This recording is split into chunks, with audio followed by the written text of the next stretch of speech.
Folks, Black Star Network is here. Oh, no punches! I'm real revolutionary right now. Support this man, Black Media. He makes sure that our stories are told.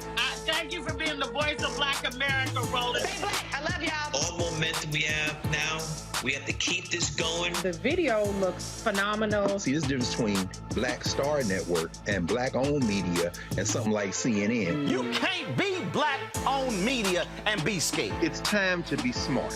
Bring your eyeballs home. You dig?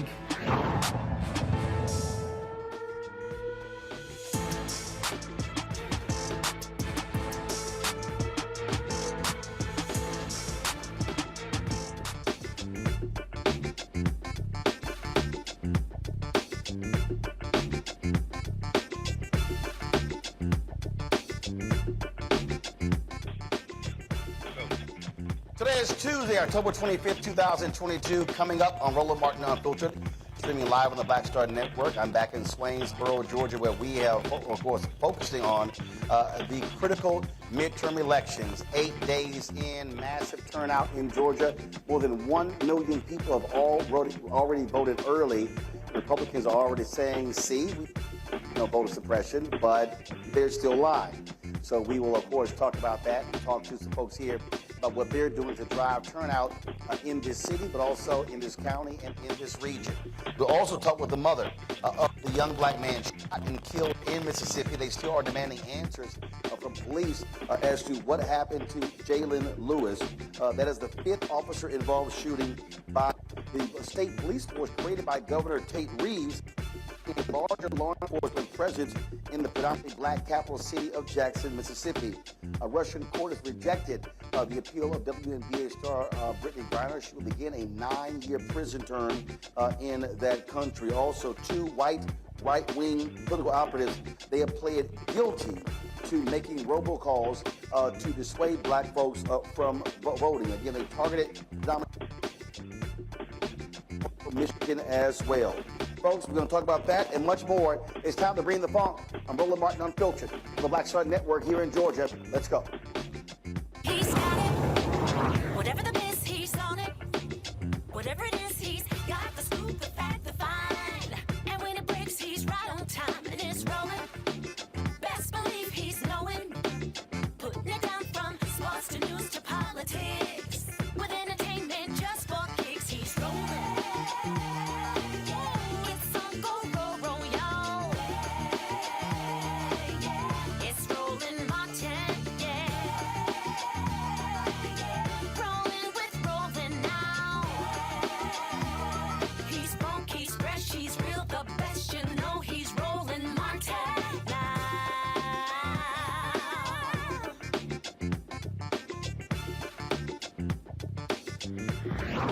Martin.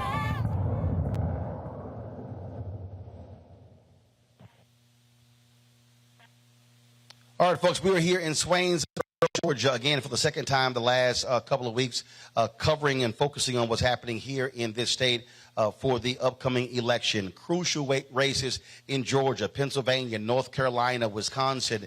A number of states will determine who controls the United States House, who controls the United States Senate, but also who controls governor's mansions all across the country. A little bit later, we're going to have a panel here in Swainsboro talking about efforts to get folks out to vote to maximize the black voter turnout in a city that is 65% African American. But on today's show, first we want to talk about what's happening in Jackson, Mississippi, where a police force organized by the governor, Tate Reeves, they have been shooting black folks at a higher incident than many other places in the country. On Sunday, September 25th, Jaylen Lewis and a friend were driving around Jackson, Mississippi. Somehow, a reported traffic stop ended with Jaylen being fatally shot by state capitol police officers. Now, bullet holes in his vehicle show officers shot Jaylen while he was still inside with the window up. Those unidentified officers are on administrative leave. Well, the Mississippi Bureau of Investigation reviews the incident. Now, this shooting is the 5th officer-involved shooting in the state's capital since July 1st. The state Capitol Police Department functions as a standalone subsidiary of the Maryland Department of Public Safety, and they collaborate with existing sworn personnel. The move was made possible by a bill signed by Governor Tate Reeves authorizing MDPS to acquire the Capitol Police in 2021. This new division primarily patrols black communities from downtown, extending from Jackson State University to I-55. Jaylen's mother, Arkila, says no one has contacted her about what happened to her son, specifically why the officers shot him. She and her attorney, Lee Merritt, join us right now. Glad to have you both. So first and foremost, Arkila, certainly our condolences for the loss of your son. Too often we have had to do this and talk to way too many mothers and fathers whose children have been shot and killed by police. You say that no one has contacted you, and so this was September 25th. Was there an autopsy? Has there been a report explaining what happened? No. Well, I called the coroner's office and they said that there will be an autopsy done. However, they said that I'm entitled to one, but they're not ready to release it yet because it's still under investigation. Other than that, I have not been contacted by anybody, and even with that information, I had to reach out to someone. So police say that he was driving around. Have they even given a reason why the car was stopped? No, sir, they have not. Lee Merritt, what in the world is going on here? I mean, we're talking about September 25th. That's a month ago. How is it that there's no information on how her son was killed.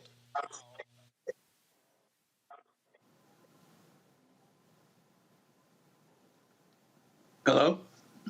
Folks, is Lee there? Hello? Yeah, Lee, we got you. Go ahead. Yeah. I'm sorry, Lee is. Yeah. Yeah, hi. This is Dennis Week. Control room, is Lee there or not? Yeah, hi. This is Dennis Week.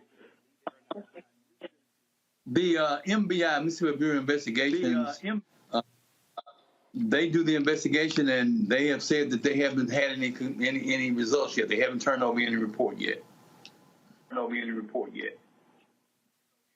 Sorry, this is Dennis Sweet the Fourth and Dennis Sweet the Third. Sorry, we had on here my list here that Lee was supposed to be there. Again, Dennis, I'm trying to understand here. You're saying that there's been no report has been filed? No report yet. No report. My son and I have done numerous cases, and a lot of times they have a difficult time getting reports on this investigation. This is the Capitol Police. This is not your regular police department now. This is an organization set up by statute, and they're not responsible to local law enforcement officials. They're not responsible to the DA. This is the Mississippi Capitol Police. Now, these are special contract agents, and this bill was set up July 1st, 2022. And so this is kind of new out the box for us. MBI, Mississippi Bureau of Investigations, is investigating these officers. Now, these officers are hired as special contract agents through the Mississippi Bureau of Investigations. So we don't know what the delay is. We talked to Ms. Lewis. She has, of course, been wanting a report. And so we're about to take some action, I think, of opening an estate and using the subpoena power that you get when you open an estate. Dennis? Yeah, we're going to have to do an independent investigation and use the power of the courts. Unfortunately, one second. Dennis, hold on. Dennis, 1 second. Dennis, 1 second. Okay, let me go back. I'm confused here. Who do these officers report to? The statute says they're responsible to the Attorney General's office. They are policing in the city of Jackson and under the Capitol Police, but they're responsible to the Attorney General's office. And that's set up by statute that went into effect July 1st, 22. So in terms of this shooting, that means that the report should be filed by the AG's office. We should get it from, the Mississippi Bureau of Investigation. Investigation, so it should come from them, the state law enforcement office. Not the local where it was, like we see in the police department. This will be from the state. This is absolutely confusing that a month has passed and a shooting takes place, a fatal shooting, and there's been no type of report whatsoever, which means that we don't know if these officers. So who put them on administrative leave, and how long is that? It's the state. The state has the authority to do the investigation. Local law enforcement, local investigators don't have any power. The statute gives the complete authority to the Attorney General's office and the governor. So all decisions on this have been coming from the state. And that's why it's important to try to get local counsel and local help so we can access the courts and try to get this seen and investigated through the courts and through the legal process. Ms. Lewis there has been diligent. She's been diligent. They've gotten his vehicle back. You see the pictures where the bullet holes. She's been able to get the vehicle, secure it, Ms. Lewis has, and her family, and they have possession of the vehicle now. She was able to get that back. She's, like you said, inquired about a autopsy, and she's waiting for the report. So the legal action we have now would be to use her and open an estate form and use the subpoena power of the court. We're hoping that they'll have something in the next couple of weeks. And Ms. Lewis has been down. We've counseled with her. And so we'll have to use our power, subpoena power of our courts to get this information. Hopefully they will have something, but as she said, she's been asking, she's been trying, her minister, Reverend Pickett, has been trying to rally support to get it. So it's an effort on to get it. We will get it for her, and we'll report, have her report to you what we learn when we get this report and what we're going to learn from our investigation. Arkila, you're waiting on the autopsy report. Have you and your attorneys commissioned your own independent autopsy of your son? Yes, I am. Yes. And has that taken place? No, it hasn't. I mean, I've spoken with my attorney and he's going to do it, but as of now, no. Right. All right then. Well, certainly keep us abreast of what happens next in this case. It is certainly, just tragic that one, he was shot and killed, but also that you have not gotten any answers whatsoever. So we appreciate you as well as your attorneys joining us on today's show as well. Dennis Sweet IV and Dennis Sweet III. May I say one thing? Thanks a lot. May I say one thing too? Okay. No, go ahead. When you all are looking into this and you're waiting for answers, would you all please add some answers to how a bill like this got passed where you could have special contract agents policing individuals in the city? We're looking into that also. What legislative action, what political action allowed this to happen? I believe it's been five shootings. Yeah. And it's been enacted since July 1st. And I believe we've already had 5 shootings from this agency. 3 deaths. 3 deaths. 3 deaths. And they investigate the bill. All right. And they investigate the bill. We certainly appreciate it. Thanks a lot.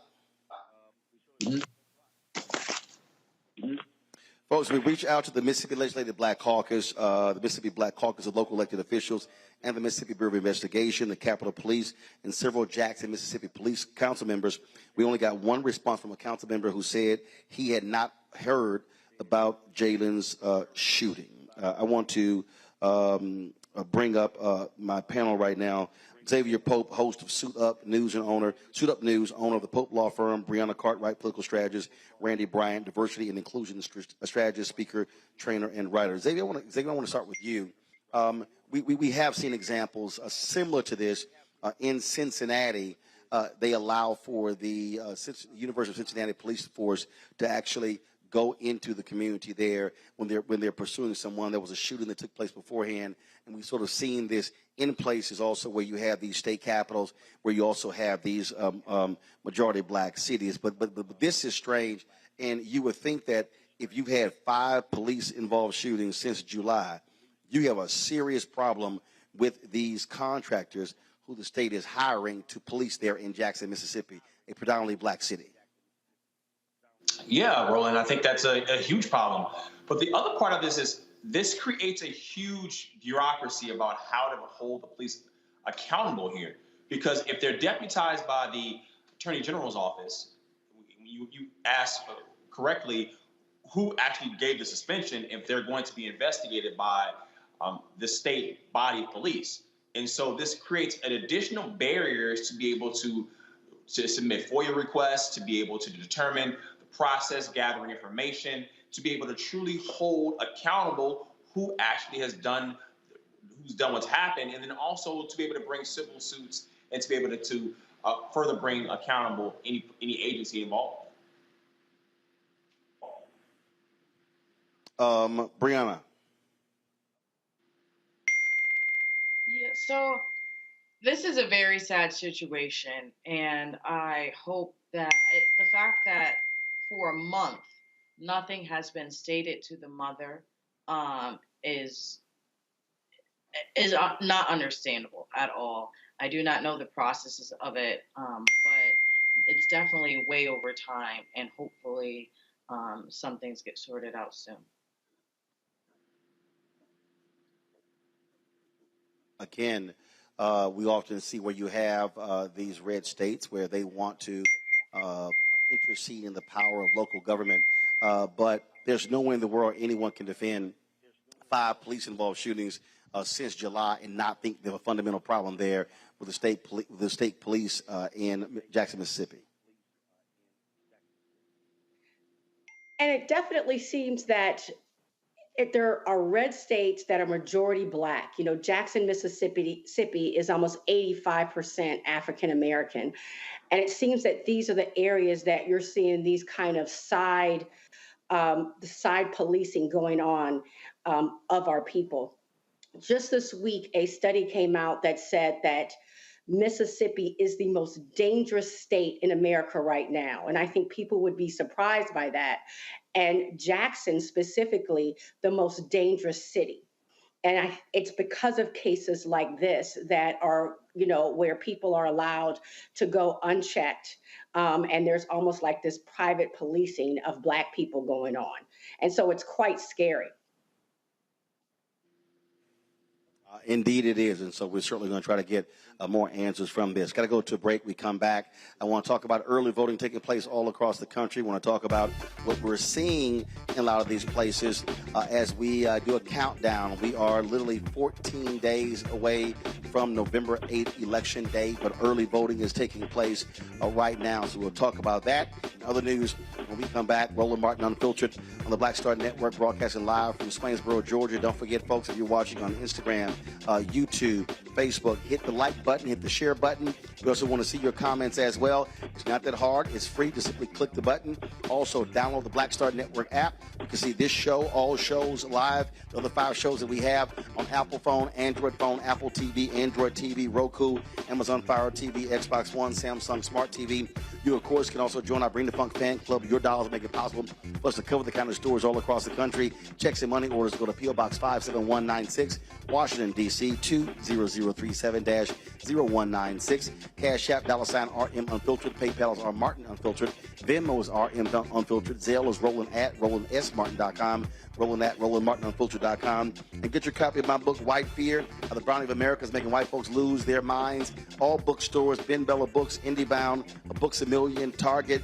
You can also get it at Barnes & Noble, Amazon, order through your favorite Black bookstore, or download a copy on Audible. I'll be right back.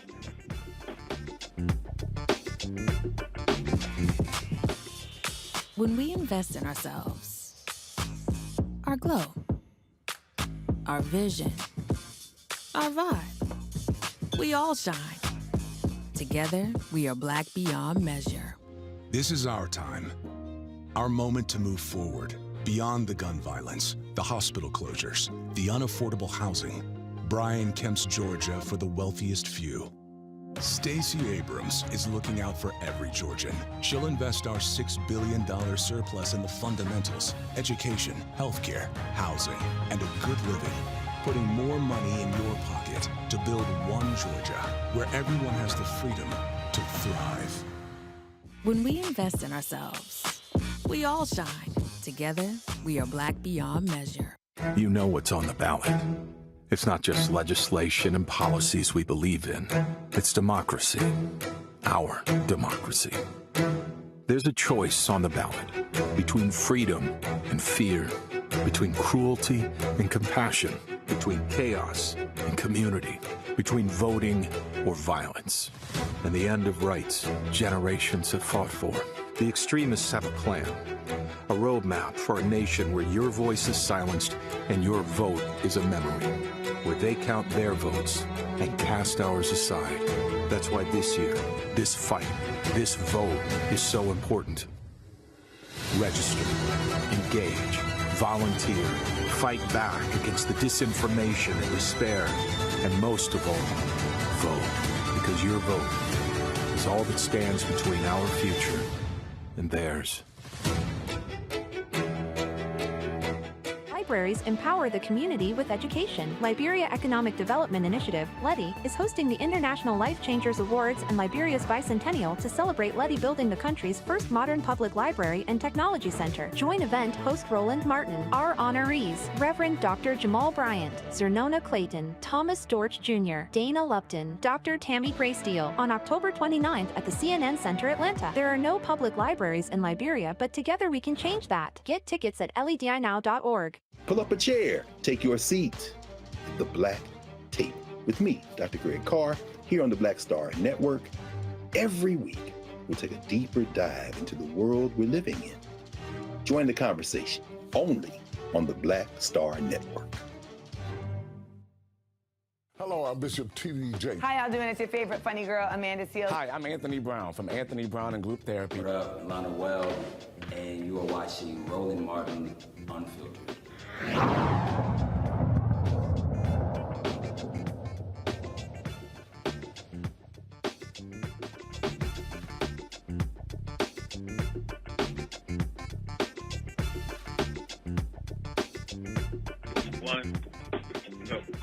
All right, folks, welcome back to Roland Martin Unfiltered. We're here in Swainsboro, Georgia. A little bit later, we're going to be, of course, having another conversation here talking about the upcoming election, where we are 14 days away from Election Day. But the reality is voting has already started.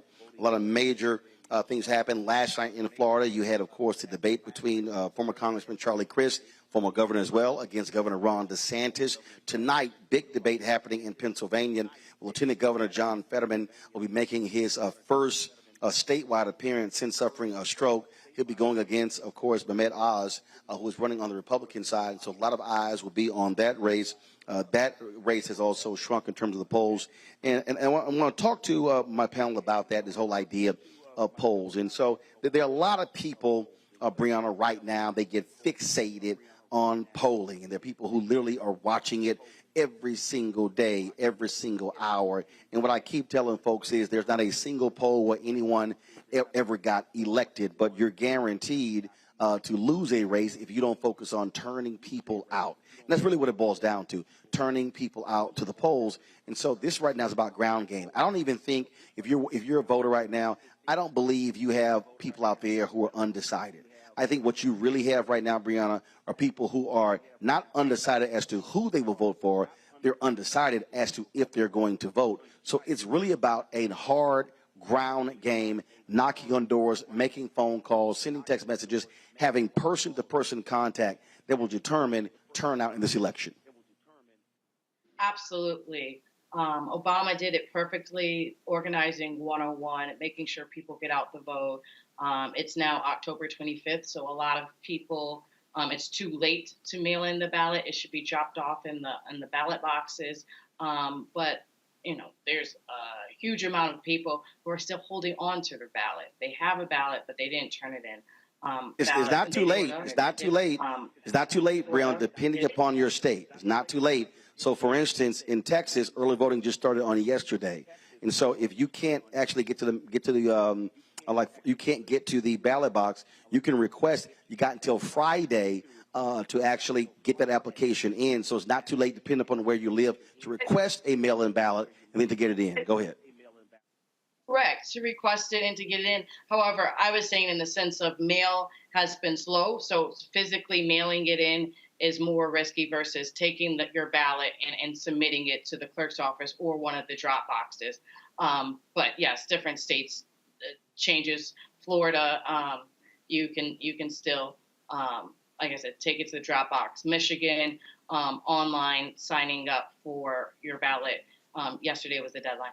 However, what one of the importance is that there is the feeling of not who should I vote for, but if I should vote, especially in Florida, as we see the governor's race between DeSantis and Chris.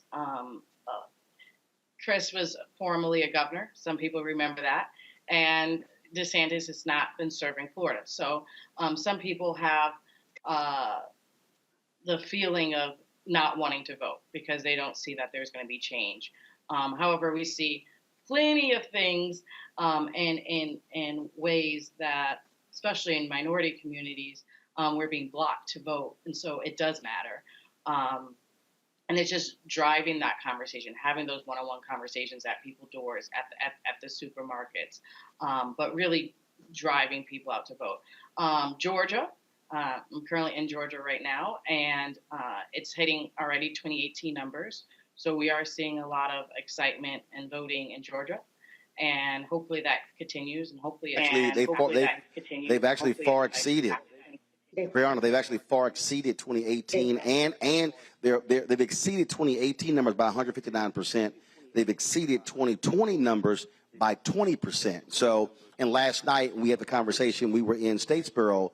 When you look at black turnout, folks, we are voting in some of the places in terms of at our numbers, and in fact, there's a very small gap between black men and black women. And so all of these folks who were prognosticating, Xavier, that black men were not turning out, well, they all lied, because the numbers are very clear that they're actually turning out. So we are seeing a tremendous amount of response.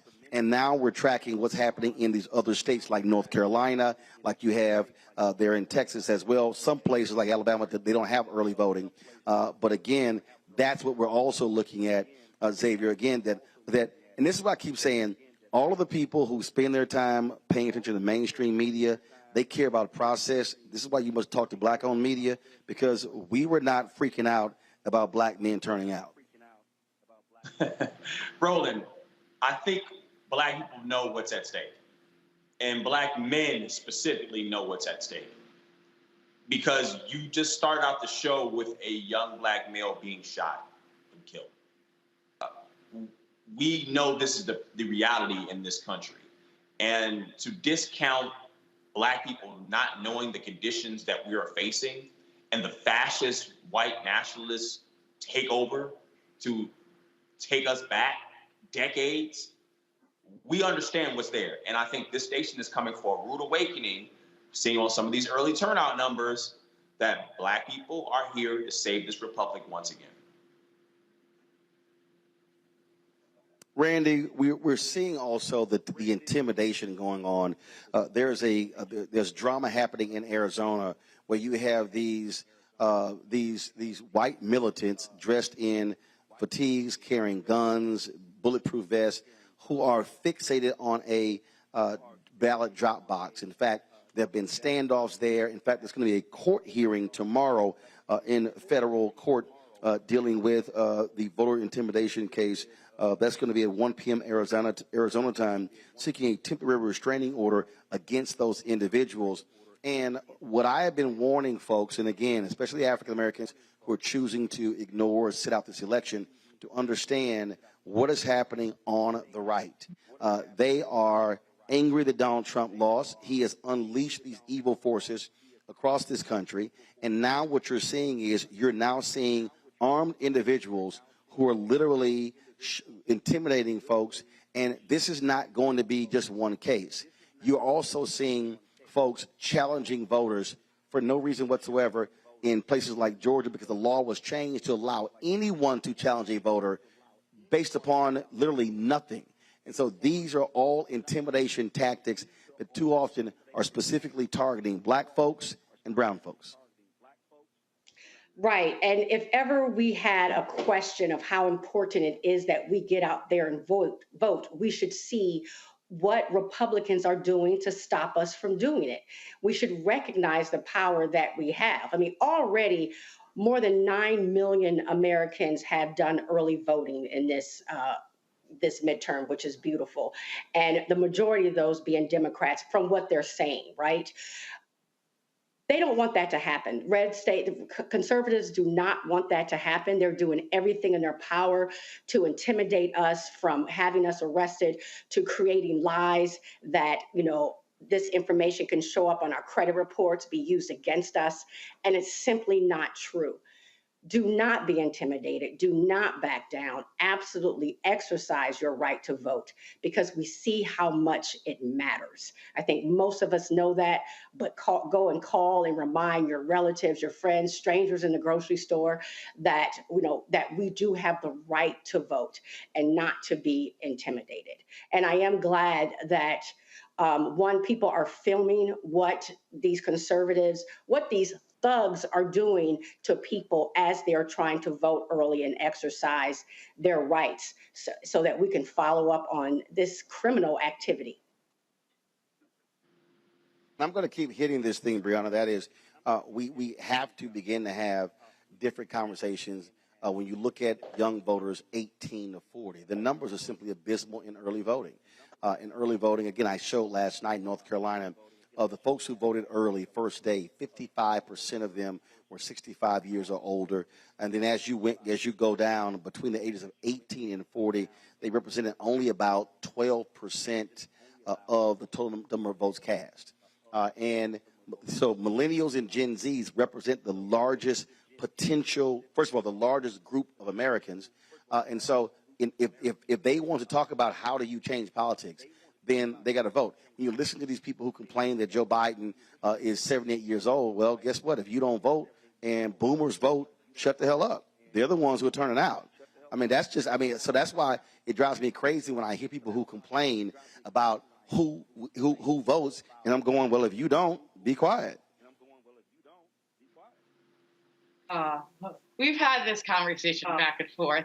I do think that And the data doesn't lie. The data doesn't lie, Brianna. At the end of the day, voters 18 to 40 aren't turning out. They do not vote their numbers. Well, we hope this general election we see differently. There's very important topics on the ballot. As we see, inflation has been huge in our country, and they can see the effect of that on gas and what that means to go to work and milk. And so these are issues that affect young people, but also Roe v. Wade being overturned, right? That's a very young issue. And so maybe having that as a focus on our conversation about economy and really needing to protect our states' rights now that Roe v. Wade is overturned, it pushes more young people to the polls. I do think it's about engaging. You said they're tired of the 87-year-old running. Some of the issues happen in the primaries, but we're in general election, and I know that sometimes it's lesser of two evils. And at this point, we need to vote for one of the lesser of the evils. It's not perfect in some states. We don't have pretty candidates. Tonight is the debate in Pennsylvania. And okay, Brianna, what does that mean? What does that mean? We don't have. What does that mean? We don't have pretty candidates. I don't. And I get. Okay, and here's my problem with that phrase. We have the lesser of two evils. This is real simple. If you are a young voter and you don't vote in the primary, why are you complaining about who's in the general? I mean, this is real simple. If you think Roland, that should be, you got to vote in the primary. Well, what if the individual did vote in the primary and upset with what the general looks like? That doesn't mean that they stop voting. They still need to vote. They could have voted in the primary, and they still don't like what's in the general. Actually, they didn't. They didn't, Brianna. Brianna, we can look at numbers. You can say everyone did, and there are some that did. Brianna, we can pull data, and we will show you. Brianna, we will show you consistently in nearly every election. The higher you go up in age, the higher the turnout. The lower you go in age, the lower the turnout. Please, by all means, give me an example where voters 18 to 40 outvoted voters 41 to 65 plus. I'll wait. Roland. Not yet. But we're not done. Roland, it's not about the pretty candidates. It's about how voters vote.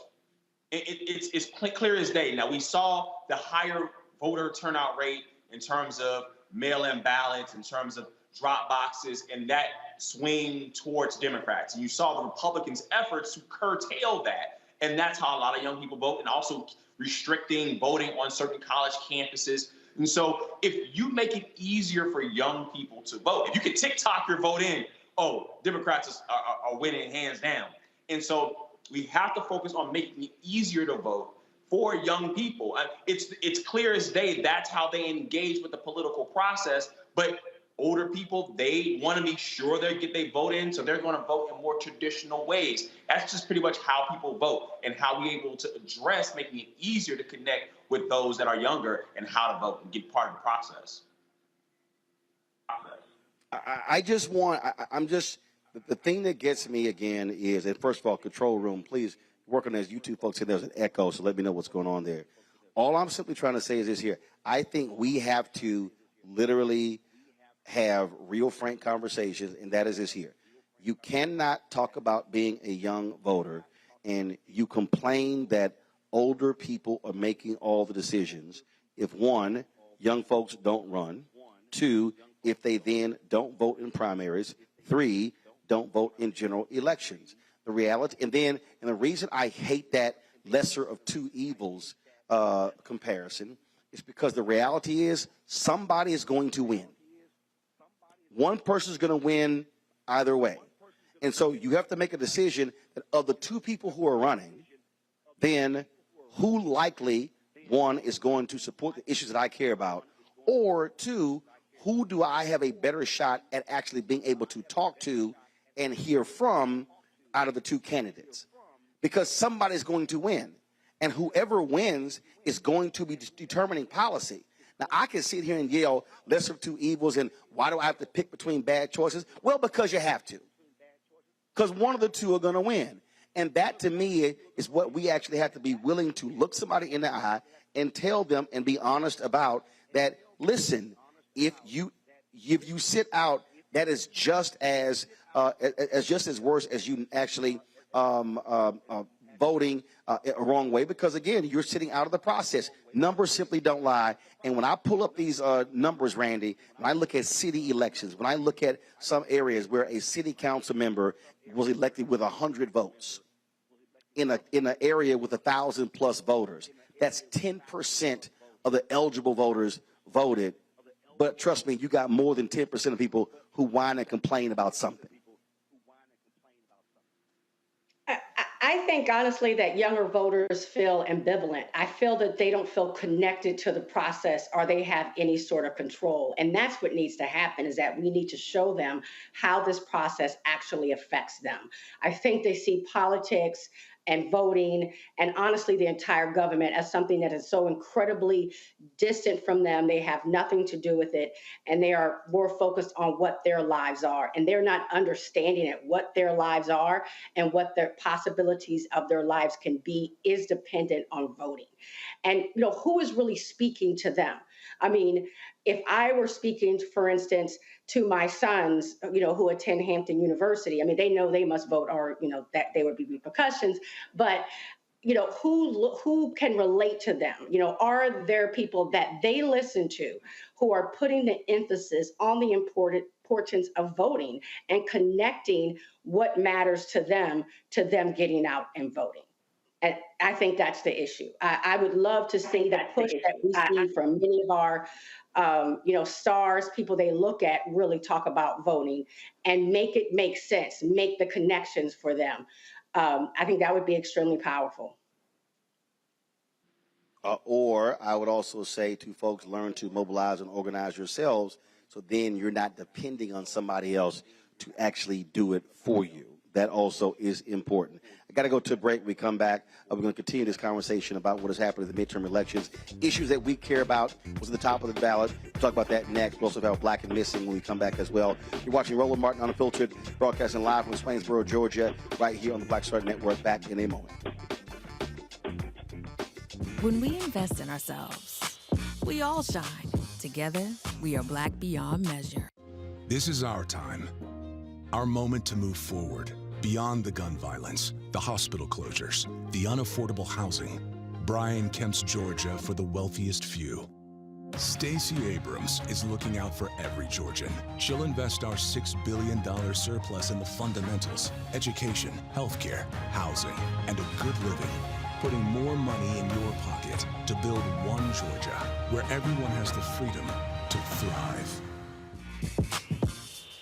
When we invest in ourselves, our glow, our vision, our vibe, we all shine. Together, we are Black beyond measure. It's about us. Everybody out together. We are in sunny South Dallas. The election is coming up.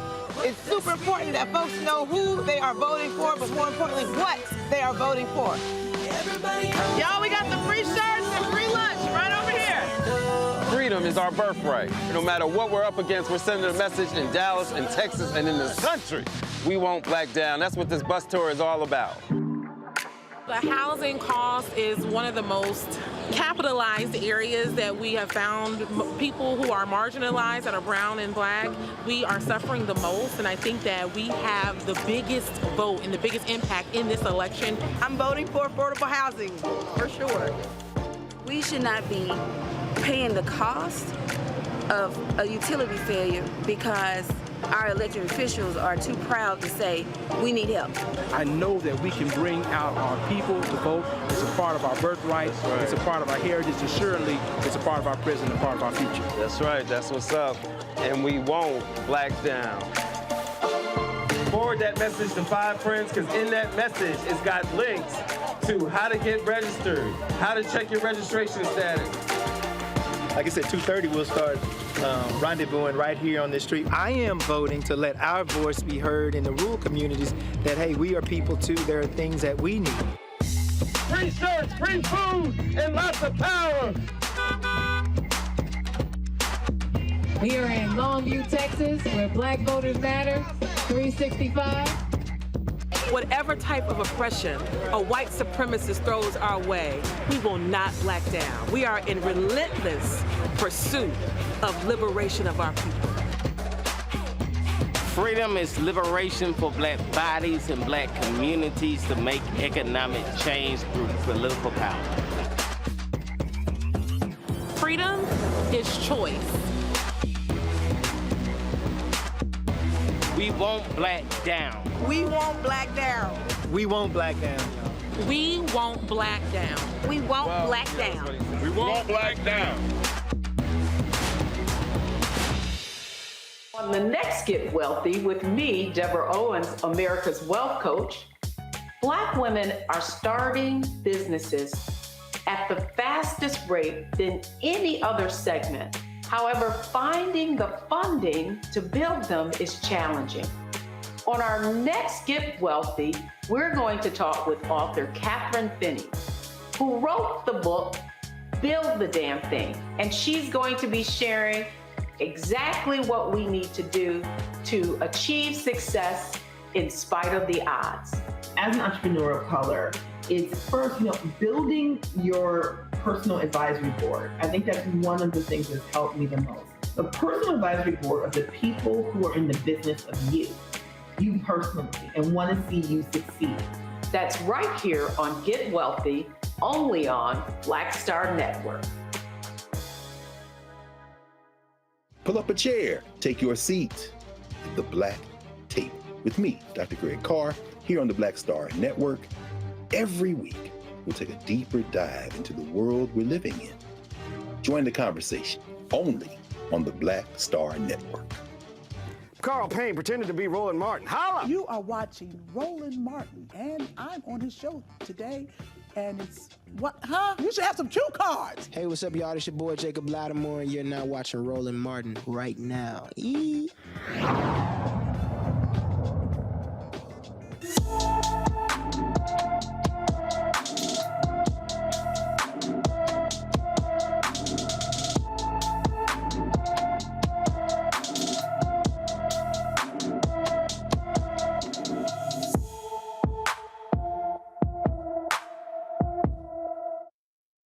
Go.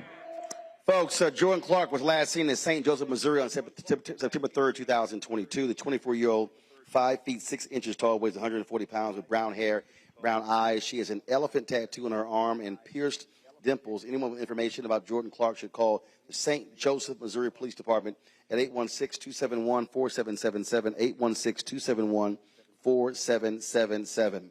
A Russian court has denied WNBA star Brittney Griner's appeal on drug charges. She appeared virtually in court today. She will now serve a 9-year prison sentence.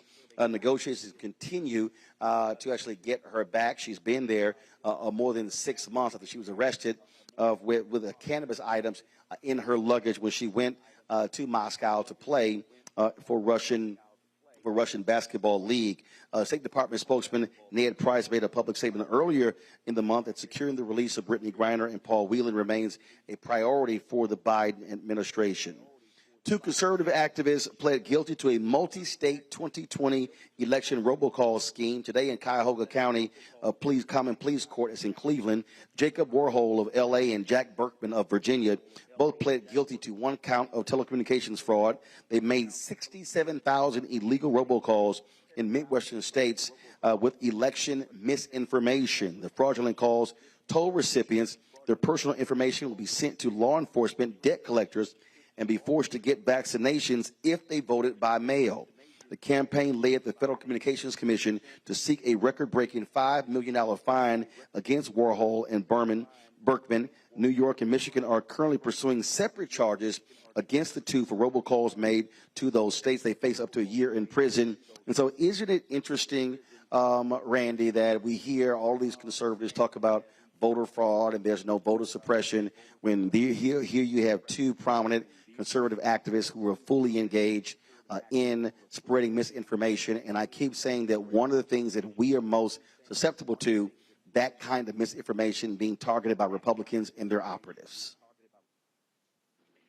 They are pulling out all stops to stop us from voting. Like we said earlier, I mean, they will not, there doesn't seem to be a bottom for them. There seems to be no standard. No morality, and they certainly seem to get away with a lot of this. I'm glad to see that these two were at least convicted and now are going to be felons. I'll be interested to see if they actually pay the fine that some are asking them to pay. But there's just no bottom for them, and it's interesting that they're searching and trying to accuse us of voter fraud where they're doing this on a mass scale. I mean, they have a system to keep us and hold us back. And I noticed, Xavier, I don't see any tweets from GOP chairwoman Ronna McDaniel thanking law enforcement for the guilty plea there. You notice they're kind of quiet? Just saying. It's forever going to be cricket, Roland. The reason is this. This isn't about election fraud or quote-unquote election integrity. This is behind the whole replacement theory politics that has gripped the Republican Party. This is about a cultural election being stolen. This is what we want to do. This is how we want to rule. I mean, your book is plain as day. It's talking about white folks losing their mind. It's really about this white fear. And that is, we're willing to call people, threaten them with credits being messed up or go to jail. We're willing to have election forces to come out to do voter intimidation, people with guns. This isn't about democracy. This isn't about what's legal. This is about rule. This is about power. This is about how do we do it, now they're just openly doing it, hoping that they will get away with this, hoping to get a pardon, hoping to get past some kind of way. And that's what we're seeing. It's not based on the law. It's an intimidation. It's in taking over. That's what it's all about. The thing here, Brianna, when we talk about, again, what we see, these are the type of tactics that have long been targeted African Americans, sending flyers with the wrong election date, things along those lines. But now what we're seeing is far more sophisticated efforts where they're using algorithms, how they gerrymander districts, and again, how we are being targeted in terms of being able to suppress our numbers. And I see a lot of gloating as well from Republicans in Georgia by saying, oh, what happened to the voter suppression? Look at the record turnout. Well, first of all, black folks been jumping over hurdles for a very long time. But just because we still turn out doesn't mean the hurdles should always be put there. Correct. There's far too many hurdles, and they keep on pushing the bars. For example, in Georgia, you're not allowed to have water in the lines. The fact that, there's long lines in the first place. So then we try to encourage our people to vote by mail. And then they make different rules about mails. And they keep on making it harder and harder. And I think it's a valid point that we need to try to push on making it easy. and making sure we vote. That's the most important thing. We keep on talking about it, but emphasizing even the young people need to vote, even if they don't like the candidates. And, you know, we have homecoming coming up. Just had homecoming in a lot of HBCUs past weekend.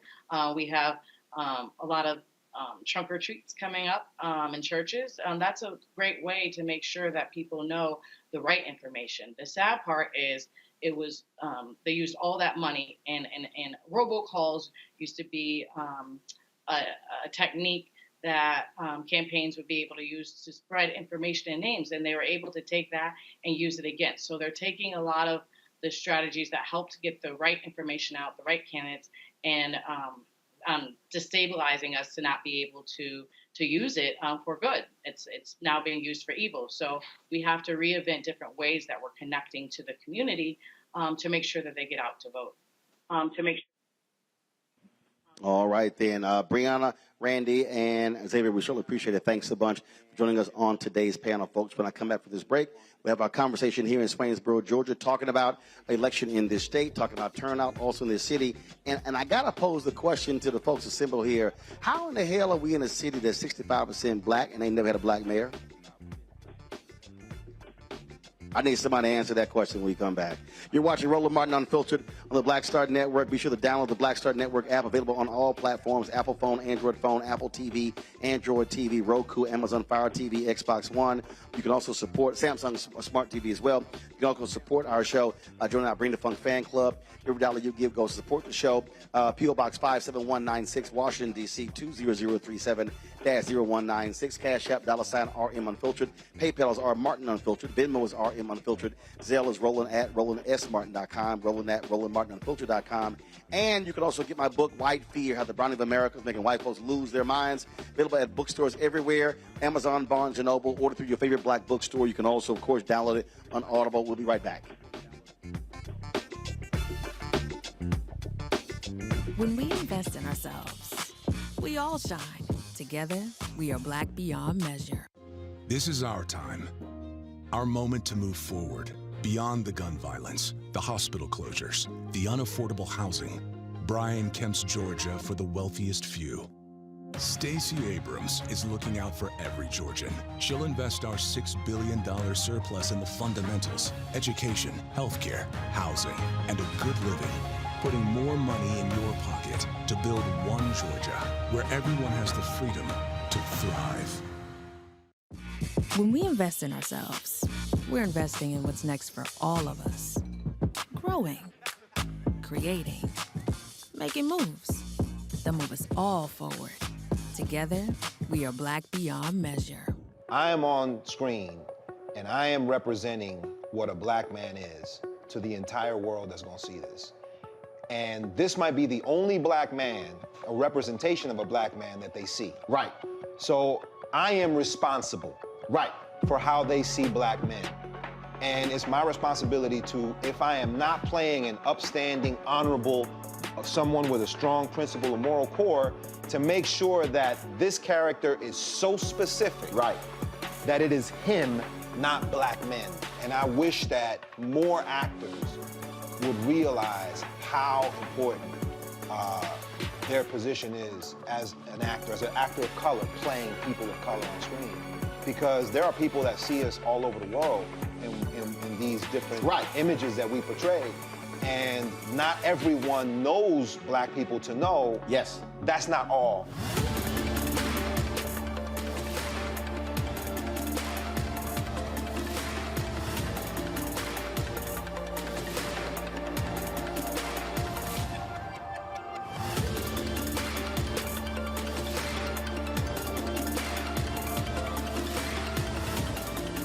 Libraries empower the community with education. Liberia Economic Development Initiative, LEDI, is hosting the International Life Changers Awards and Liberia's bicentennial to celebrate LEDI building the country's first modern public library and technology center. Join event host Roland Martin. Our honorees: Reverend Dr. Jamal Bryant, Zernona Clayton, Thomas Dorch Jr., Dana Lupton, Dr. Tammy Graysteele, on October 29th at the CNN Center, Atlanta. There are no public libraries in Liberia, but together we can change that. Get tickets at ledinow.org.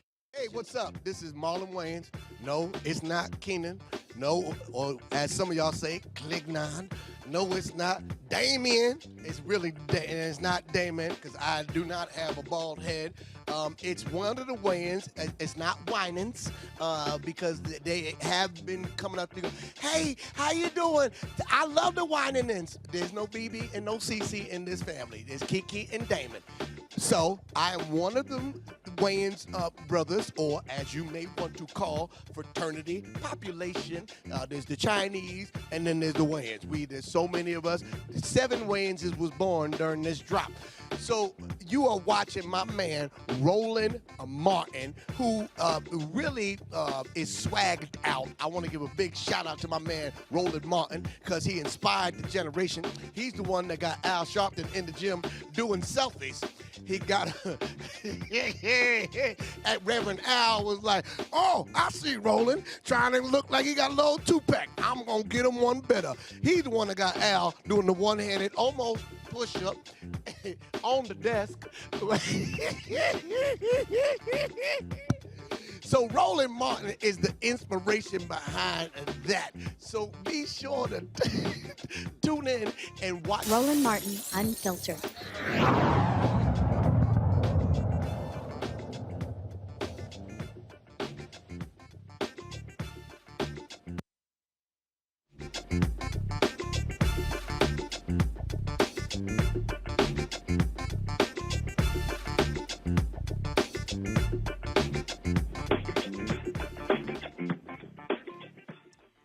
Good evening, everyone. Come on, let's generate some excitement here. Good evening, everyone. Thank you so much for being here, here in the wonderful city of Swainsboro, Georgia. We are more than delighted to be back with none other than Roland Martin. Give it up for Roland. We will formally introduce him later, but we're going to kick this off with just a couple of things. One, you know, I got to do my shameless self-promotion for the Local Matters podcast. You notice I'm wearing a shirt here, Local Matters. Local Matters is a radio program that comes on WKZK in the Augusta area, 103.7 FM, 1600 AM, and I discuss state and local government matters. We cover candidates, we cover issues, and it's our goal to make sure that you're a more informed voter and a better engaged citizen. So if you like that kind of stuff, please go to Facebook. If you're on Facebook, please follow the Local Matters Podcast of Georgia on Facebook. Always trying to generate a number of followers so that you can take advantage of the great information that we provide on local matters. With that out of the way, I want to do something that we always need to do when we congregate, and that is to pray. So I am going to invite Elder Delmas Mosley. He's proprietor of the Mosley Funeral Home here in Swainsboro to give us our opening prayer. Let us bow our heads, please. Father, in the name of Jesus, we give you the praise and honor for your goodness and your mercy and your grace. Oh God, we ask that thou would bless this occasion. Give us knowledge, wisdom, and understanding as we go through this process. Bless the participants, oh God, in a special way. And the audience, Lord, give us open ears that we might hear and understand in the name of thy Son, Jesus Christ. And we give you the praise, and the people of God say amen. Amen. Amen. Amen. Our next program participant is doing double duty tonight. She is Mayor Pro Tem Bobby Collins. She is going to give us her greetings, and then she's also going to serve as one of our panelists. Mayor Pro Tem, please come up. Or do it from right there. We can bring you the mic. We'll bring you the mic, Mayor Pro Tem. Oh, she's got it already? All right, great.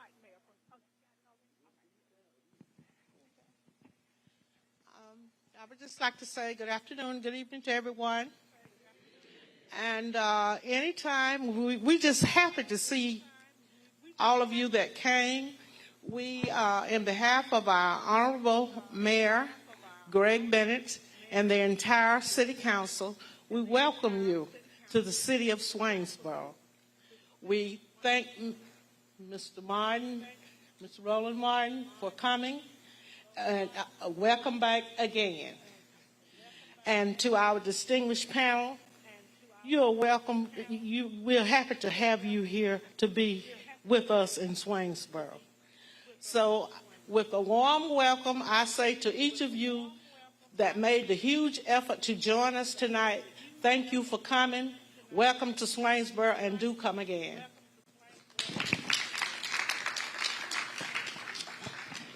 Thank you, Mayor Pro Tem.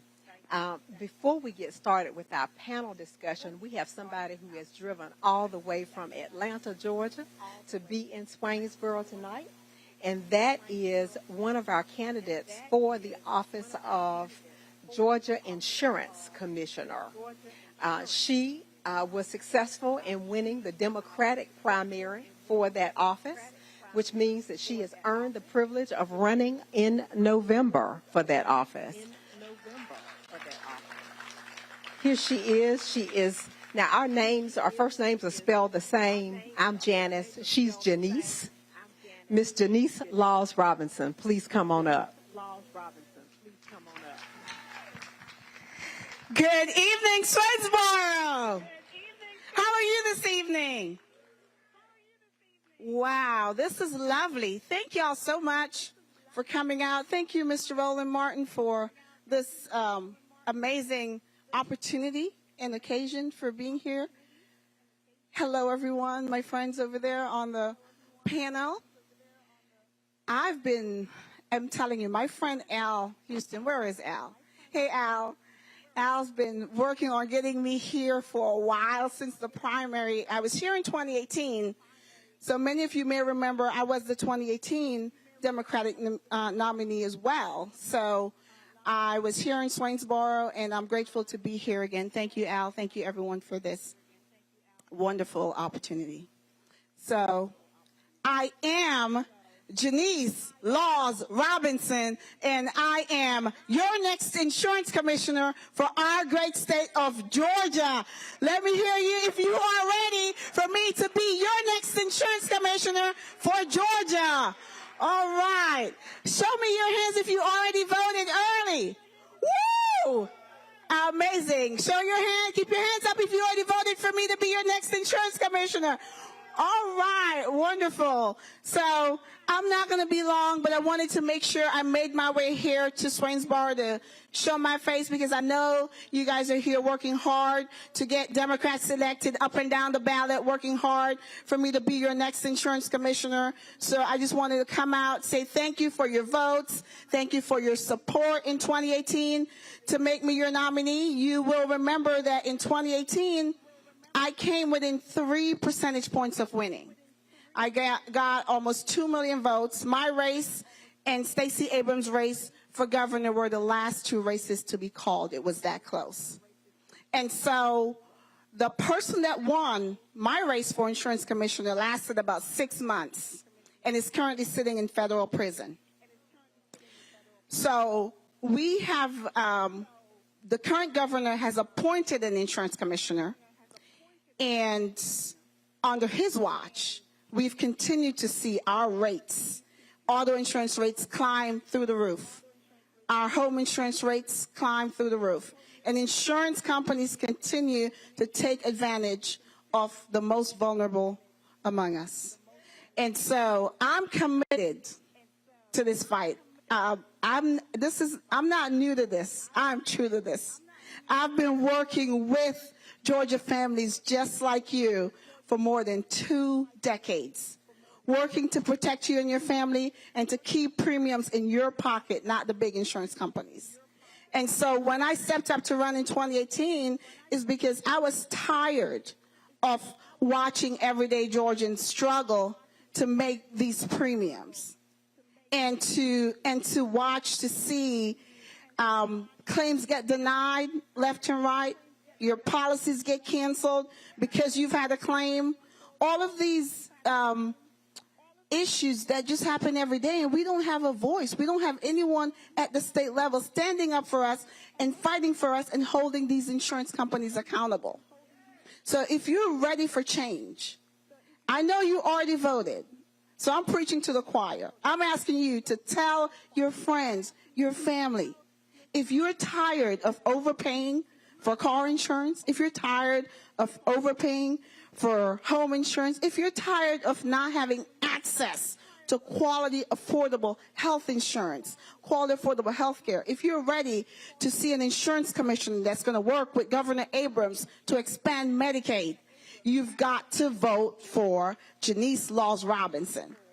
Because I'm the only candidate in this race that is licensed in all lines of insurance, that is experienced, that knows how to navigate the industry, knows what you're dealing with, and is ready to fight for you and your family. I promise you the current insurance commissioner that's been appointed is not going to do it. Because if he was going to do it, he would have already done it. Because he's had time to do it, and he is not. Allstate just took a 40% rate increase. 40% in a 12-month period. And all he had to say was he's disappointed that Allstate took advantage of a loophole in the law. And, if you're insured with Allstate, call your agent to find out why your rates went up. That's ridiculous. I promise you that as your next insurance commissioner, these insurance companies will have to justify every single rate increase to me. And if they can't justify to my liking, they will see me in court. I will stand up to them, I will challenge them, and I'll make sure we have fair and affordable rates here in Georgia. It is time. It is time that you have representation, because insurance impacts all of our everyday lives. Raise your hand if you pay car insurance. Raise your hand if you pay home insurance. Health insurance.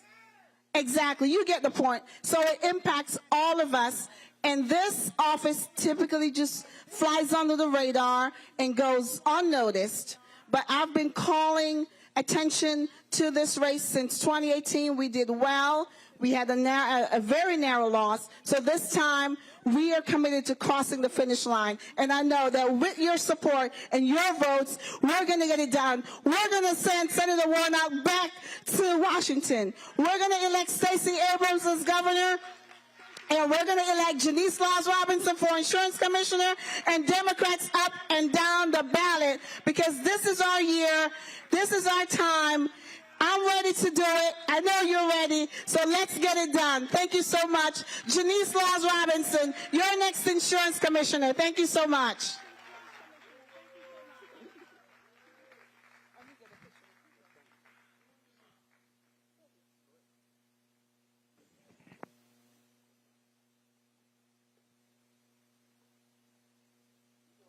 Okay. All right. Roland loves selfies. I told everybody, y'all should come, because Roland would take a selfie with anybody.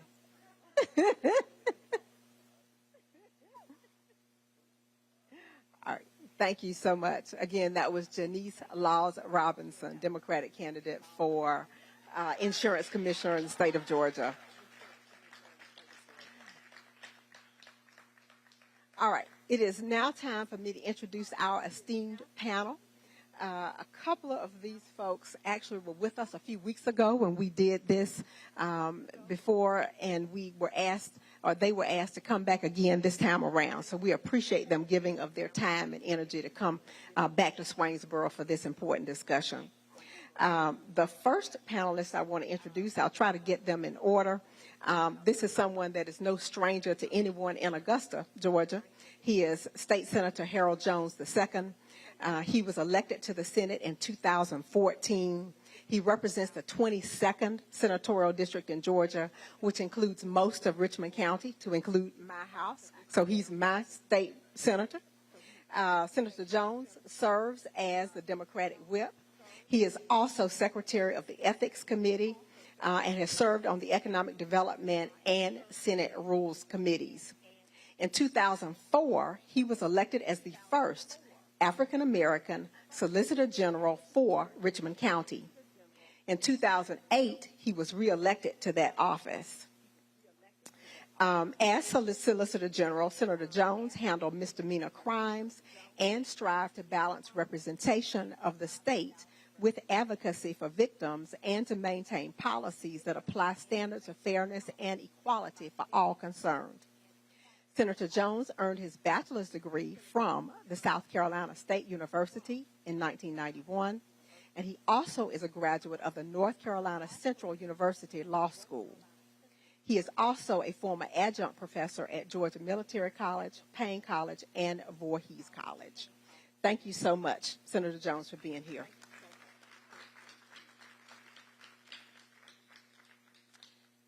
One of our other panelists is Dr. Muriel Bell. I think he is quite familiar to many of you here in Emmanuel County because he is in charge of a program called Redirection. And the goal of that program of redirection is to keep people moving through and out of the criminal justice system with the goal of keeping folks from having to go to prison. How's that for a goal? He works throughout the 12th Congressional District of Georgia, and I understand that he'll pretty much go wherever he's needed to be in order to help people with that goal of getting through the criminal justice system. Thank you very much for being one of our panelists tonight.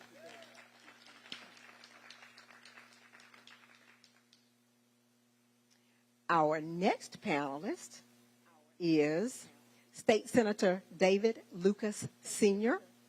He was born in Peach County, Georgia, and earned a bachelor's degree in political science from the Tuskegee Institute, which is where my son just graduated too. So y'all got that in common. Got a Juris Doctorate degree from Mercer University. He is a member of the Georgia State Senate from the 26th District, having served since 2012. He is a member of the Democratic Party and also served in the Georgia House of Representatives from 1975 until 2011. In addition to his long political career, Senator Lucas was an outstanding athlete at Appling High School and at Tuskegee University in the late 60s and early 70s. He is also the father of comedian David Lucas and gridiron football player Al Lucas, who died during a game while playing for the Los Angeles Avengers. And of course, last but not least, Ms. Bobby Collins, very, very familiar to you all as you all's Mayor Pro Tem, who was a last-minute add. So I'm sorry I don't have as much biographical information on her, but we know that she is going to represent you quite well just the same. Thank you so much for being here, all of you. There is one more order of business that we have to take care of before we get this panel going, and that is to formally introduce the star of the hour. You want to skip that?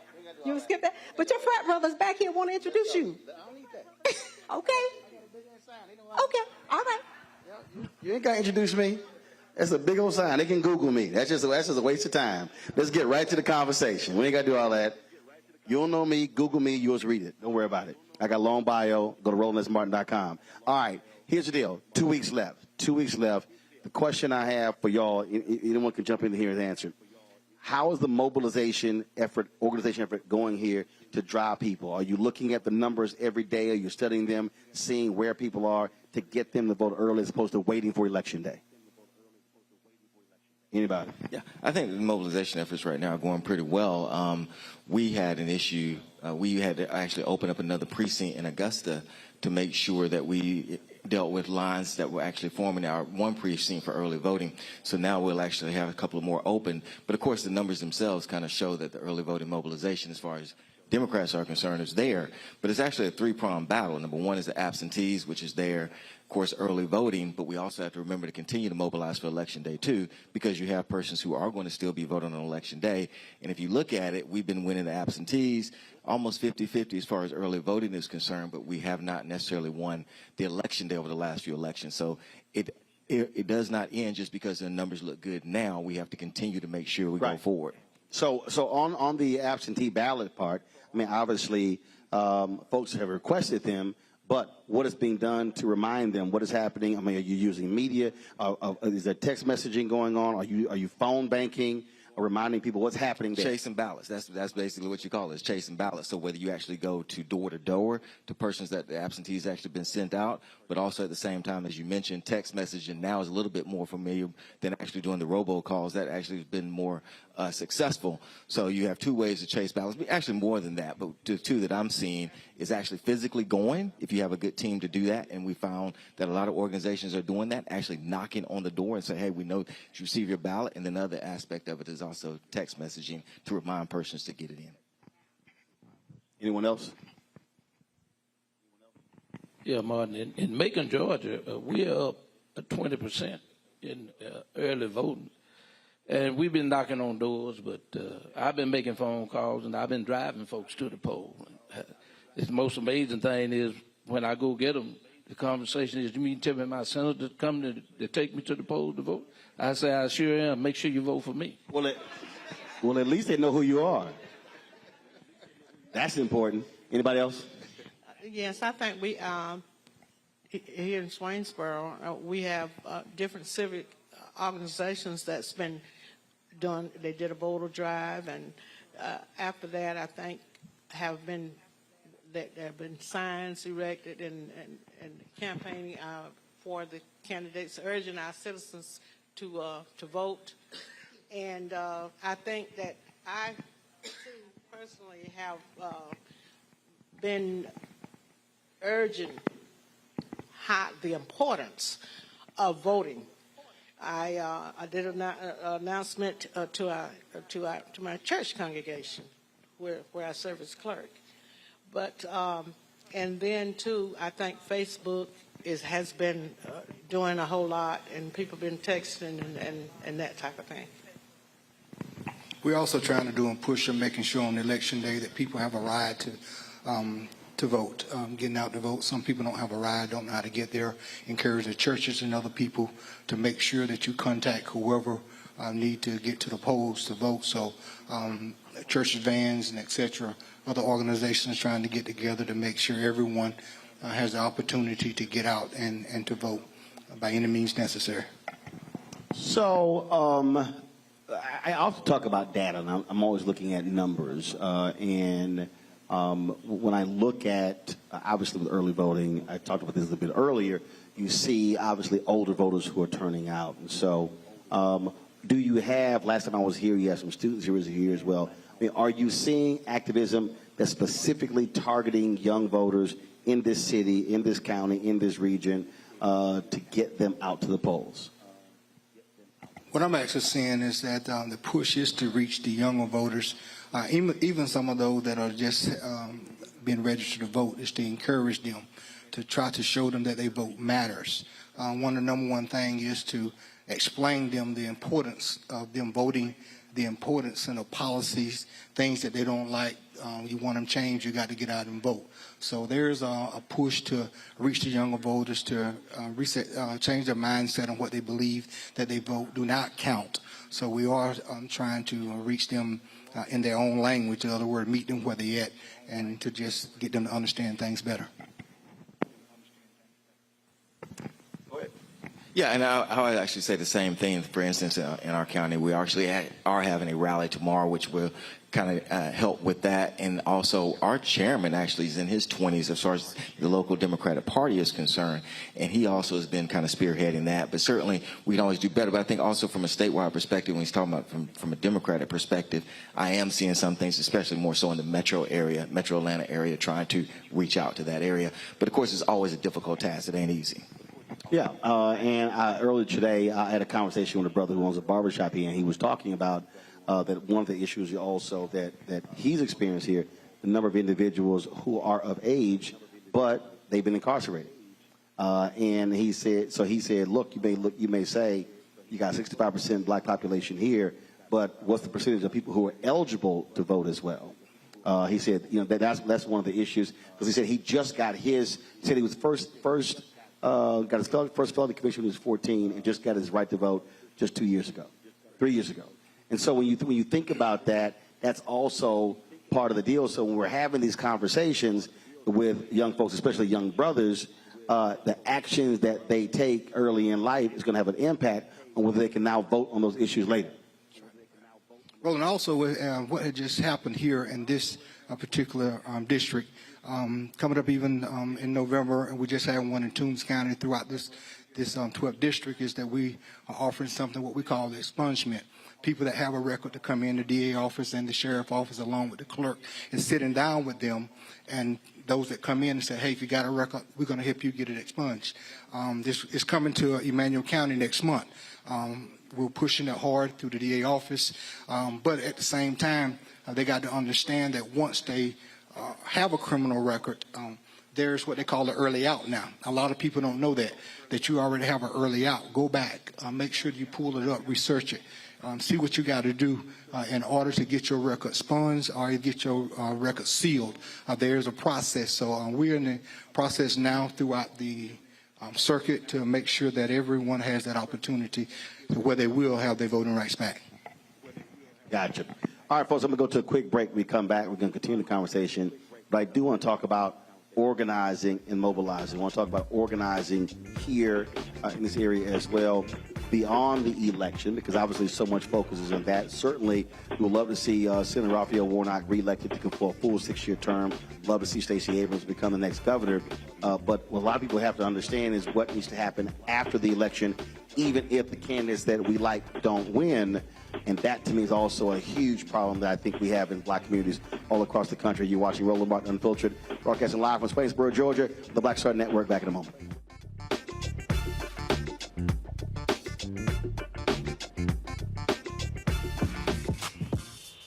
When we invest in ourselves, our glow, our vision, our vibe, we all shine. Together, we are black beyond measure. Hi, I'm Dr. Jackie Hood Martin, and I have a question for you. Ever feel as if your life is teetering and the weight and pressure of the world is consistently on your shoulders? Well, let me tell you, living a balanced life isn't easy. Join me each Tuesday on Black Star Network for a Balanced Life with Dr. Jackie. We'll laugh together, cry together, pull ourselves together, and cheer each other on. So join me for new shows each Tuesday on Black Star Network, A Balanced Life with Dr. Jackie.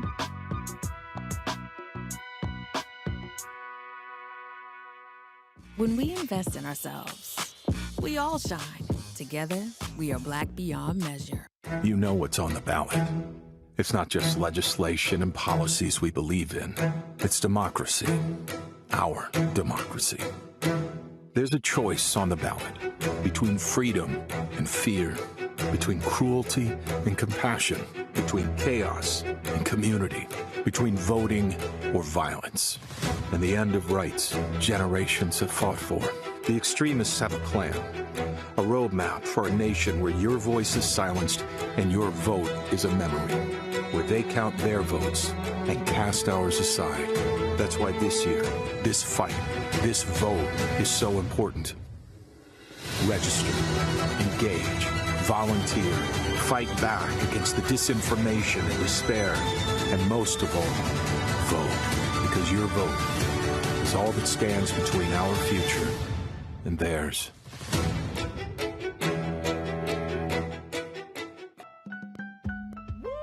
We're all impacted by the culture, whether we know it or not. From politics to music and entertainment, it's a huge part of our lives, and we're going to talk about it every day right here on The Culture with me, Faraji Muhammad, only on the Black Star Network. Hey everybody, this is your man Fred Hammond, and you're watching Roland Martin, my man, Unfiltered. Hi, this is Essence Atkins, and you're watching Roland Martin Unfiltered.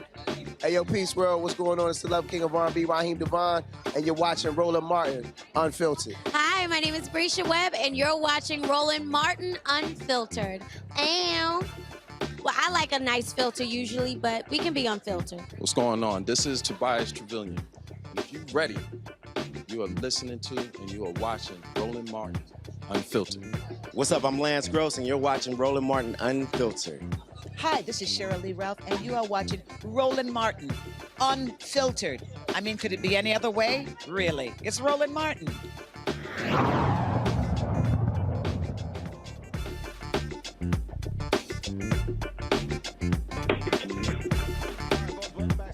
Georgia, glad to be back here at the City Auditorium. Thank you so very much. I went to the break and I asked this question in terms of mobilizing, organizing after the election. And I think that really is one of the big fundamental problems that we often see. People complain about what they're not getting. People say, oh, I don't want to vote because my community looks the very same. But I often tell folks as well that voting is the end of one process, the beginning of another. that we also have to be mobilized and organized, going to City Hall, going to county government, going to the state legislature, demanding various things for our community. And so from your perspective, do you see that 365 mobilization effort through organizations, and how real is it, or is that an area that needs to be worked on here in this city, in this county, in this region? Got some people down here like, yeah, they need to be worked on. Well, where I'm from, Roland, I go to the shot house. That's the house of ill repute. They have no license to sell nothing. I go and talk to them. You meet a lot of guys who are ex-felons, gone straight, working, hadn't done anything, but never went back to register to vote. And I have to tell them that once you serve your sentence with no probation and your fines are paid, you become a registered voter. They go, how? Well, how? I said, you put down you're a felon. I said, they're going to check the record. And the other reason is I'm taking folks to register now, even though they can't vote. But there's a libertarian in the race with Reverend Warnock. If he doesn't get 50 plus 1%, it's a runoff. And then you'll be able to vote the next time. And so we have to.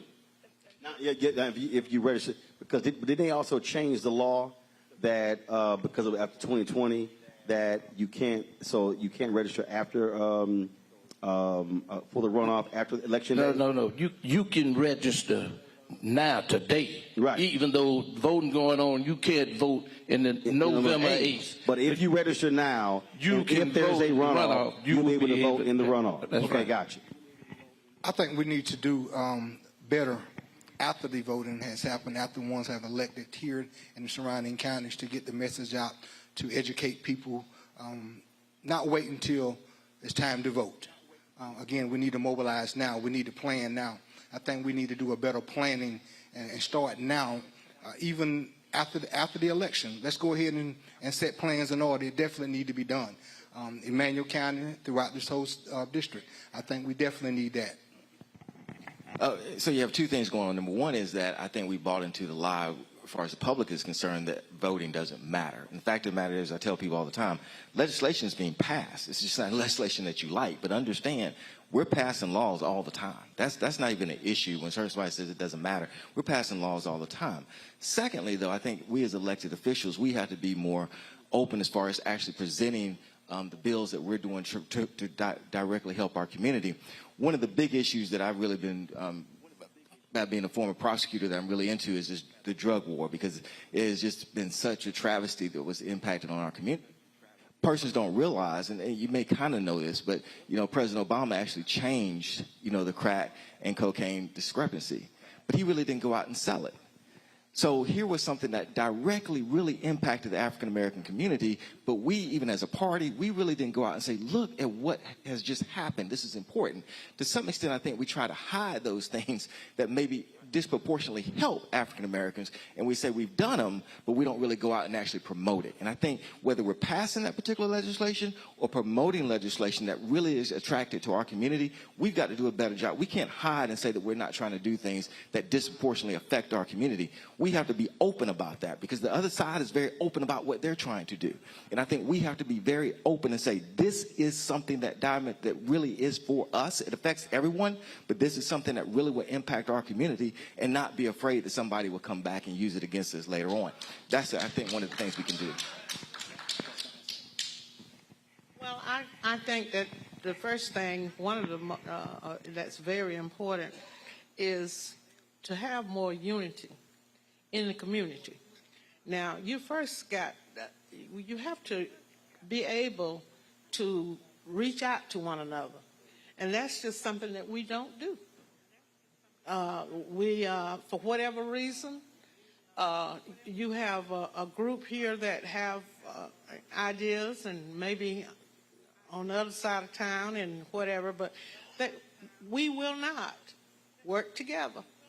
I don't know why, but I think that's our biggest problem. We will not. And I have tried, and I'm sure others have tried, but we have to unite and engage the community into what's happening around them so they can be involved to make things better.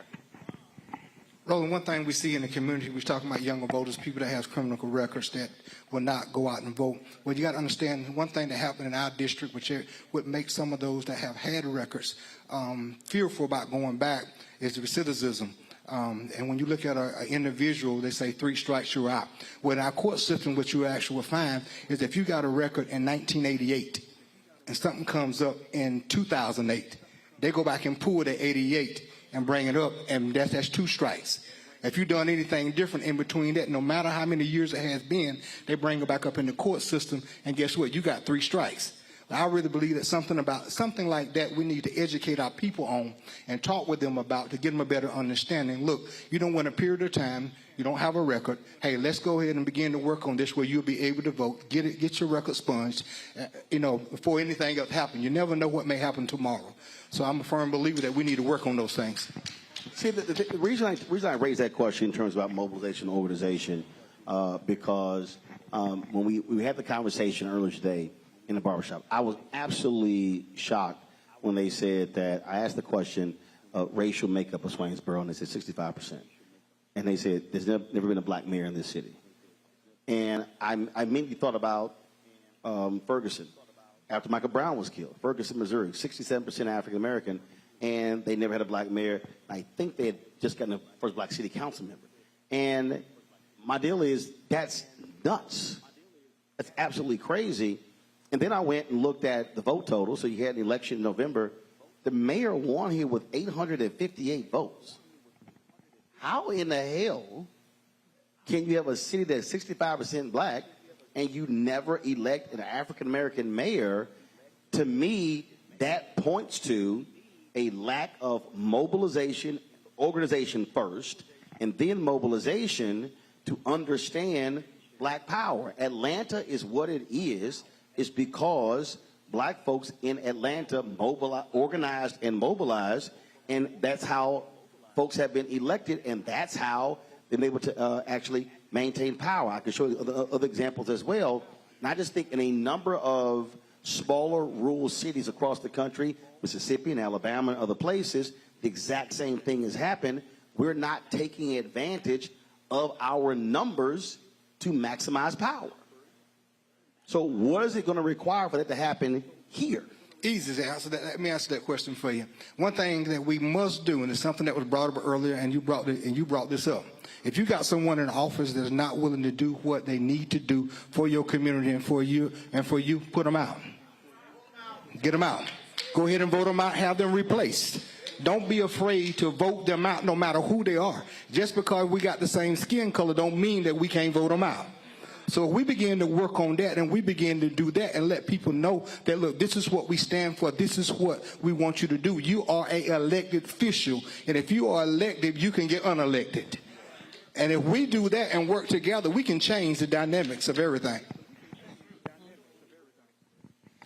I would 100% concur with that. I think the key thing is that you have to hold the elected officials accountable when you start talking about mobilizing later. We're talking about felons voting. There is a bill pending in the state legislature to allow nonviolent felons to vote. It's my bill. There's a bill to lower the penalty for marijuana. That's my bill. Here's the point that I'm making. You have to hold folks accountable. In other words, if I represent the district that I represent, of course I represent everybody. The district I represent, though, is over 60% African American. If I don't present bills like that and try to pass them, I should be held accountable on that. This is where I would say that the public sometimes misses the boat on things. And here's the thing. You allow us as elected officials to come to you and say, well, if I present this, then I can't get other things done. You allow us to hide behind getting things done without presenting things that may actually affect our community a little bit more. Don't allow us to do that. Don't allow us to do that. The fact of the matter is, I told you about those 2 bills, but I've also passed other legislation in the Georgia Capitol. My point is this. Don't allow somebody to hide behind, I can't get anything else done if I push these issues. It's not true. It's not true. But I will tell you this. I said when I got elected solicitor, I was the first African-American solicitor, if I never hired one African-American, I don't think anybody would have held me accountable for it. Nobody would have held me accountable. You've also got to do that, too. As the doctor said, don't let us off the hook, because we will try to play that game with you. Well, I can't push this issue because if I do, I can't do that. Guess what? Go look at their record and find out if they're even doing the other thing too. I bet you they're not doing that either. But see, that's why I raised the question, because I think part of the problem is we say we have to hold elected officials accountable. No, we have to hold organizational leaders accountable. See, I think what happens is we've got ministerial alliances that ally with nobody, that are actually a lie. We got community organizations that do nothing. We've got fraternities and sororities that are focused on inward and not outward. You've got Prince Hall Masons, Eastern Star, Links, other groups that are also about themselves. And so, to me, I mean, I'll give a perfect example. You know, I'm in Sigma Pi Phi Boule, and it always cracks me up when all these trolls be talking about, ooh, the Boule running this, running that. I'm like, no, they're not. I mean, we had the Grand Boule in the Bahamas, and there wasn't a single session on public policy, which I'm like, I don't know what the hell y'all talking about. And I was highly critical of that. And I said, you cannot assemble the so-called group of all these powerful black men, and there's no public policy conversation here. That, to me, is a fundamental problem. And so coming down to the local level,